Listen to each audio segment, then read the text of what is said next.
আসসালামু আলাইকুম friends, welcome to রুকসানাস world. আশা করছি আপনারা সবাই ভালো আছেন, আমিও ভালো আছি। তো চলে এসেছি আবার একটা নতুন দিন নিয়ে।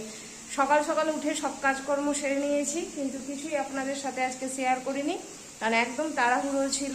পুরো এক্সারসাইজ করে ঘেমে গিয়েছিলাম, একদমই খারাপ লাগছিল, তার জন্য আর কিছু শেয়ার করিনি। কর্তামশাই, মেয়ে সবাই উঠে পড়েছে, টিফিনও খেয়ে নিয়েছে, আর আমি এখন চলে এসেছি রান্নাঘরে। তবে কর্তামশাই বাজার গেছে, সবজি সব ফুরিয়ে গেছে, তার জন্য সবজি আনতে গেছে। আর এই যে আমার মাছ ভাজা চলছে, আর ওইদিকে হচ্ছে ভাত। আজকে বড় হাঁড়িতেই ভাত বসিয়েছি ইচ্ছাকৃত, মানে একটু বেশি চাল দিয়েছি, ভেবেছি রাত্রেবেলা আজকে জল ভাত খাবো, তার জন্য। দেখা যাক এখন কি হয়। তো মাছের কি করব, মানে মাছের তরকারি করব না, ভাবছি মাথাটা দিয়ে ডাল হবে, মুগ ডাল, আর 3 পিস মাছ আছে, ওটা ভাজা রাখবো। আর এখানে এই যে আলু কেটে রেখেছি, হ্যাঁ ভাবছি এটা আলু পোস্ত করবো। আর দেখি কর্তামশাই যদি সেরকম কিছু আনে, তো যদি করতে বলে তো করবো। তো চলুন বন্ধুরা, আমি যাক করে মাছগুলো ভেজে নিই। তো মাসি কাজ করে চলে যাওয়ার পর, মাসির কাজ তো বেশি ঘর মোছাই থাকে নিচটা, তো মুছে চলে যাওয়ার পর আমি গেছিলাম উপরে ঘর মুছতে। ওখানে গিয়ে যে আপনাদের সাথে বন্ধু কিছু শেয়ার করব, করার মতো অবস্থা ছিল না, এত গরম লেগেছে। কারণ উপরে তো পুরোপুরিভাবে আমরা উঠে যাইনি দোতলাতে, জাস্ট একটু কমপ্লিট করা আছে, কারেন্টের ব্যবস্থা হয়নি এখনো। আর কি অবস্থা, ফ্যান ট্যান নেই, দেখতেই পাচ্ছেন বন্ধুরা মুখের কি অবস্থা একদম। দুধ দিয়ে গেছে, দুধটা ফুটাচ্ছি এখন, ফুটিয়ে নে যাবো স্নানে বন্ধুরা। আর আপনাদেরকে মেনু দেখা হয়নি আজকে, দেখাচ্ছি একটু পরে, আগে ফ্রেশ হয়ে যাই তারপর দেখাচ্ছি, ঠিক আছে কি না? তো চলুন বন্ধুরা, আমি এই দুধটা ফুটিয়ে নিই। এই যে বসিয়ে দিয়েছি দুধটা, জাল দিয়ে দিই দুধটা দিয়ে, আর আমি স্নানটা সেরে নিই, আর পারছি না, খুবই গরম গেছে। কর্তামশাইও কাজে চলে গেছে, আর মেয়ে রয়েছে ঘরে। তো যাই, আমি কাজগুলো সেরে নিয়ে আগে, কাজ বলতে কাজ সারা হলো, দেখছেন তো গরমে ভুলভাল বকছি, কাজ সারা হলো, স্নানটা সেরে নিয়ে আগে চলো। 1টা বেজে গেছে, আর মেয়েকে এই যে এখন খেতে দিব। তো আপনাদেরকে দেখিয়ে দিই আজকের মেনুতে কি রয়েছে। সাদা ভাত, আলু পোস্ত, আলু পটল ভাজা, পাকা আমের চাটনি, আর এখানে রয়েছে মাছের মাথা দিয়ে ডাল। মেয়ে বসে গেছে সোফাতে, যাই মেয়েকে খাইয়ে দিয়ে আগে, চলুন। এই আলুটা, হ্যাঁ। তো এখন বাজে ঘড়িতে 5:15, দুপুরটা গড়াগড়ি করেই কাটলো। কি বলবো, ল্যাদ খেয়ে পড়েছিলাম আজকে, একদম এরকম অবস্থা। কাল থেকেই মনে হচ্ছে কিরকম ভেতরটা অস্থির অস্থির লাগছে, কি মনে হচ্ছে কিছু বুঝতে পারছি না। আপনাদের কি হয় বন্ধুরা মাঝে মাঝে এরকম, যে ভেতরটা কিরকম অস্থির অস্থির মনে হচ্ছে? কোনো অসুবিধা নাই, তবু মনে হচ্ছে কিছু একটা অসুবিধা, কি অসুবিধা নিজেই বুঝতে পারছি না।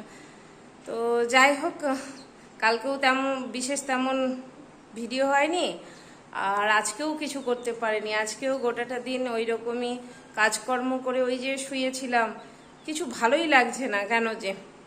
তো যাই হোক, ভালো না লাগালে তো হবে না, ভালো লাগাতে হবে, ভালো না লাগলেও ভালো লাগাতে হবে, তাই না? জীবনটাই তো এটা, জীবনে সুখ দুঃখ ভালো মন্দ নিয়েই তো জীবন। তো জীবনে সবসময় যদি চিন্তা চিন্তা তো নয়, দুশ্চিন্তা, কোনো ভয়, এগুলো যদি লাগিয়ে রাখি, তাহলে তো জীবনটা ভালো কাটবে না। যতই দুশ্চিন্তা আসুক, আমাদেরকে হাসি মুখেই সব কিছু করে নিতে হবে। তাই ভাবলাম না, পড়ে থাকলে আর হবে না, আবার আমি শুরু করি। যদি কোনো কিছু হচ্ছেও দুশ্চিন্তা, তো ইনশাল্লাহ আল্লাহ সেটা ঠিক করে দিবে, সময়ের সাথে হয়তো সেটাও চলে যাবে, ঠিক কিনা বন্ধুরা? তো ওই জন্য এখন বাজলো ঘড়িতে 5:15, আর আমি ভাবলাম যে কি করব। মেয়েকে বললাম যে, মেয়ের যেহেতু আজকে পরীক্ষা ছিল না, কালকে আছে আবার, তো মেয়েকে বললাম যে একটু ঘরটা তুমি ঝেড়ে দাও, মানে এই যে বিছানাটা ঝেড়ে দেয় মেয়ে, দেখছেন কত সুন্দর করে ঝেড়ে দিয়েছে। আমি শুধু ঘরটা ঝাড়ু লাগাবো। আর দেখি, কিছু খাবে তুমি? কিছু করছে না খাওয়ার ইচ্ছা? তোমার কিছু খাওয়ার ইচ্ছা করছে নাকি? ও খাবে। ও, আর বাইরে দিকে এত জঙ্গল হয়ে গেছে, আপনাদেরকে দেখাচ্ছি চলুন বন্ধুরা। এত জঙ্গল হয়ে গেছে, মানে মশার উৎপাত আর জঙ্গল, মানে পাশ দিয়ে গেলে কোনো সাপ থাকলে পরে খুব মুশকিল হয়ে যাবে, একবারে এরকম অবস্থা। তো তার জন্য একজনকে ডাকা হয়েছে, সে পরিষ্কার করছে ওগুলো। আপনাদেরকে দেখাচ্ছি কত জঙ্গল হয়েছে আমার বাড়ির পাশটা, বুঝলেন তো? খুবই গরম করছে, খুবই, শুধু না, বাপরে বাপরে কত জঙ্গল হয়েছিল গো। হ্যাঁ, গোড়া থেকে কেটে দিতে হবে। কাটা যাচ্ছে না ওটাতে, আরো ধারওয়ালা লাগবে। হ্যাঁ হ্যাঁ ঠিকই আছে, এটি করে নিতে দাও আগে।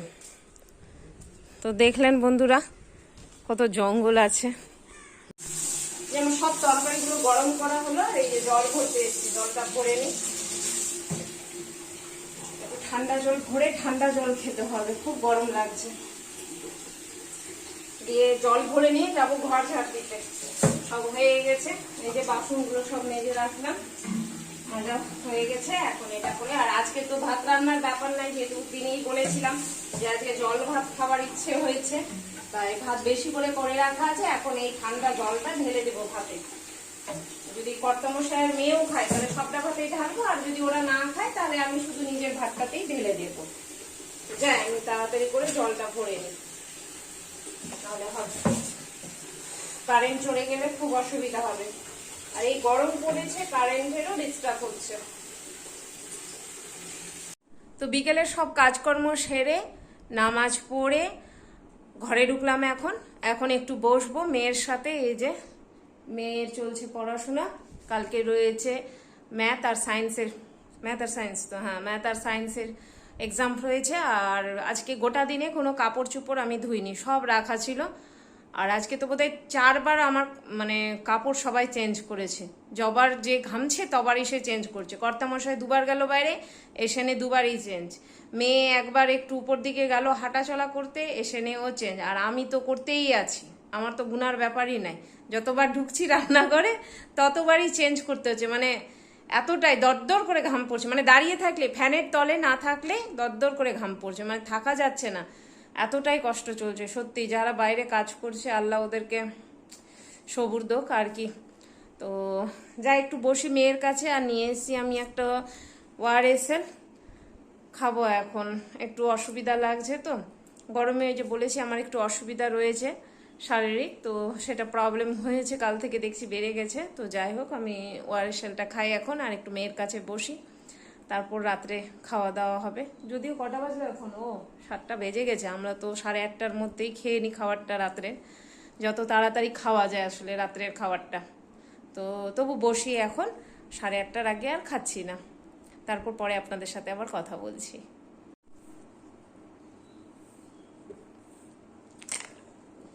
উফ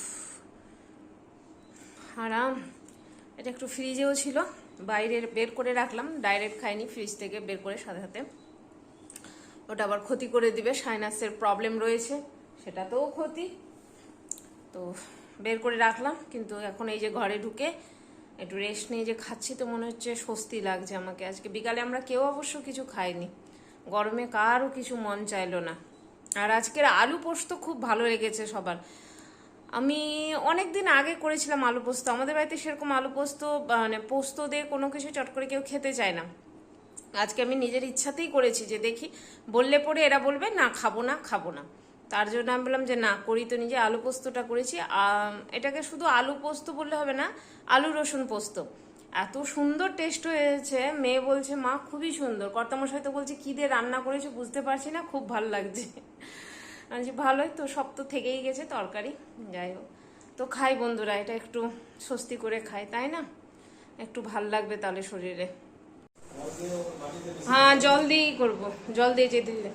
তো এই যে সময় হয়ে গেছে রাত্রে ডিনারের, তো চলে এসেছি রান্নাঘরে। যে ভাত ভিজিয়ে রেখেছিলাম, ঠান্ডা জল দিয়ে ভিজিয়ে রেখেছিলাম ভাতটা, এটা নিব। আর এই যে ডিম ভাজছি, ডিম ভাজা আর জল ঢালা ভাত, আর আলু পোস্তটা আছে ওইটা দিয়ে একদম সুন্দর খাওয়া হবে। আর কর্তামশাকে বললাম কাঁচা লঙ্কা বের করতে ফ্রিজ থেকে, যে বের করলো, বললে তো। আর পেঁয়াজটা বের করো, আর একটা পেঁয়াজ কাটবো সবাই মিলে। খেয়ে দিয়ে রাত্রেবেলা আবার ব্রাশ করে নেবো, নাহলে পেঁয়াজের গন্ধে ভাল লাগে না। তো যা গরম পড়েছে, কিছু না গরম পড়েছে তো গরমে মেয়েও বলছে মা আমিও খাবো জল ঢালা ভাত। তো বললাম চলো তাহলে সবাই মিলেই খাই আজকে জল ঢালা ভাত। গরমে আসলে ভালো লাগছে না কাউকে এমনি খেতে। তো যাই বন্ধুরা, খাওয়া দাওয়া সারি, আর আজকের দিনটা আমি এখানেই শেষ করছি। হ্যাঁ, আর ওই যে রান্নাঘরে দেখছেন, যেহেতু আমার রান্নাঘরের বয়স অনেক দিন হয়ে গেল, প্রায় 12 বছর, তো তেল পড়ে ওই রকম কালো হয়েছে, কিন্তু ওটা চিটচিটা নেই। আমি ডেলি মুছি রান্নাঘরটা, ভাববেন না যে খারাপ আছে, মুছা হয়, কিন্তু ওটা কালো হয়ে গেছে, রং করা হয়নি তো। তো চলুন আজকের দিনটা আমি এখানেই শেষ করছি। আল্লাহ সবাইকে ভালো রাখুক, সবার ভালো করুক। আসসালামু আলাইকুম, খুদা হাফিজ, টাটা। আর হ্যাঁ, যাওয়ার আগে লাইক করতে, সাবস্ক্রাইব করতে একদম ভুলবেন না। টাটা।